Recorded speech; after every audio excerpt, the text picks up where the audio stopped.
Peace, peace. Salam Allah. Peace to the gods and earths. Assalamu alaikum to the holy nation of Islam. Shalom, Hotep. Peace on the streets. I'm your brother in the struggle, Brother Minister Alifullah.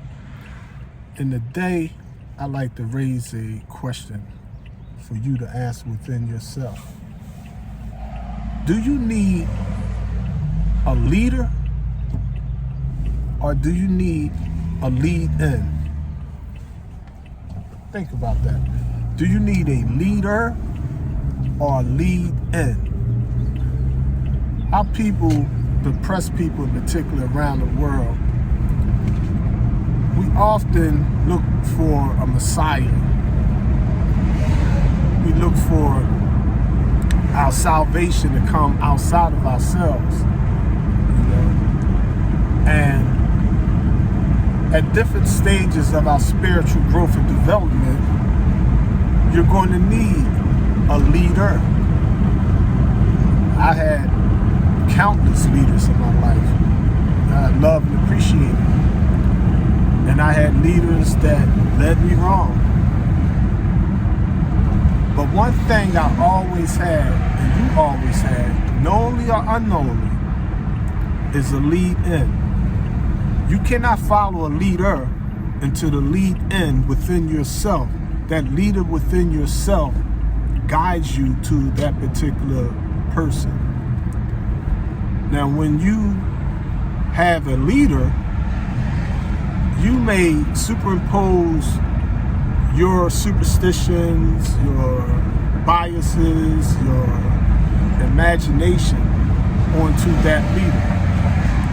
And poof, the devil scare you. You know what I mean? You know, and that's what we often see. You know what I mean? You know, they try to tear the leadership down. Malcolm X, Dr. Martin King, Master Fard Muhammad, Mosam Elijah Muhammad, Honorable Minister Louis Farrakhan, Salas Muhammad, father-in-law, you name it. I mean, you and me, all that's in it. But the masses of the people must realize that the true leader is the lead-in, that inner consciousness, the I am God. Anytime you have the law of polarity in the universe, there's always a polar opposite. So when you hear I am God affirmed, you must realize there's another statement on the polar opposite of that I am. And that's, am I? I am. Am I? Meaning that in our universe, you cannot have a belief without a doubt. You cannot have a truth without a falsehood. You cannot have the holy without the unholy. You cannot have righteousness without wickedness. You cannot have heaven without hell. You cannot have God without the devil.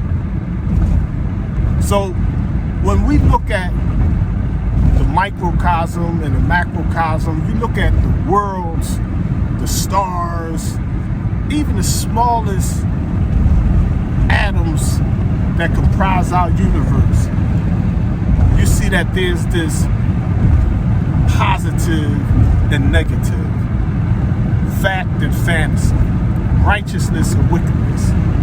There's the proton, the positive force, but there's the electron, the negative force. Right there with the hydrogen atom, there's a positive and a negative. There's a good and there's a bad. There's darkness and there's light. There's wealth and there's poverty. There's health and there's sickness.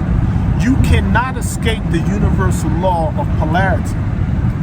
And Messenger Elijah Muhammad teaches us that Dr. Yaqub Malik Shabazz, over 6,600 years ago, he discovered that at the age of 6. In his lead-in,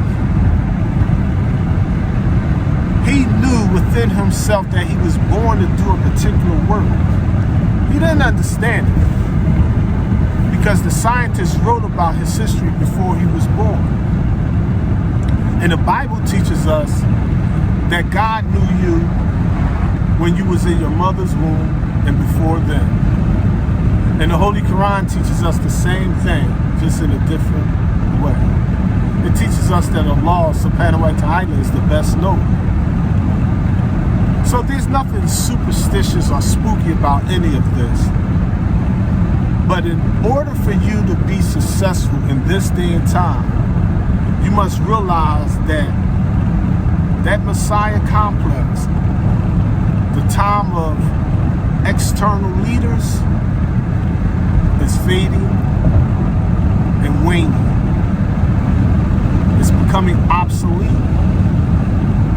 The people must wake up to them. The God you're looking for, you must look in the mirror today. The Messiah that you're waiting upon is in the mirror. I know you think Jesus is coming back. Some of you think Messenger Elijah Muhammad is coming back. A lot of you is waiting on some spook or spirit to come back and do for you what you ultimately must do for yourself. This is why in my ministry in over 40 years, I never had a following. I always taught people, know yourself, do for yourself. What can I do? I can only help you to help yourself. Remember, family, only the messenger's message will guide you through this age of mass. The struggle continues.